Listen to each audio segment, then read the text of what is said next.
Hi, welcome to this video looking at paper 3 of the paper 2 reading exam. I've done a short video for each of the questions. Have a look on YouTube in this playlist.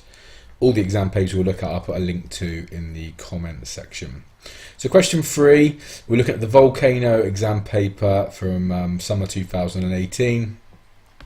So remember, in the exam you get two extracts, one from the 21st century and one from the 19th century. Question 3 will be on the article from the 19th century, and it's a very simple find information question where you get 3 questions, 1 mark on each, and you just got to find the information. So for example, on which day of the week did the volcano start to erupt? It might be Wednesday, for example, so literally that is the answer. You would say the volcano erupted on Wednesday. What should you write? Try to write in full sentences. I'm not saying write a massive sentence, but try to not just write one word. And this question is looking for specific details. So you've got to time manage.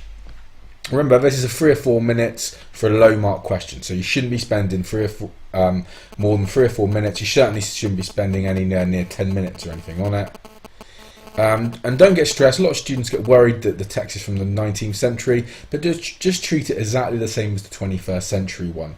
There's not going to be anything there to scare you. Generally, the language, there might be 1 or 2 words that you don't know. If that is the case, then just don't use those words when you're talking in your answer. But generally, you should be able to understand most words. So if we look at an example really quickly from the volcano, on which day of the week did it erupt? It started to erupt on a Sunday. How far was the town away? It was 25 miles away.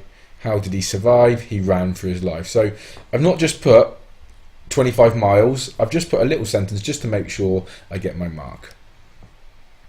If you can't find one of the 1 mark questions, then very simply leave it. Leave a line on your exam paper and you can go back to it at the end. There's absolutely no point spending 5 minutes wasting time looking for 1 mark. We've got to get to those 10 mark questions. So if you can't find it after a couple of minutes, move on and go back to it. So, and reading exam tips for all the questions, just remember you need to time manage. Try to leave a 1-line gap between all your PEEs so it's clear for the examiner. And only set it to verb, noun or a word class if you're pretty sure you are correct.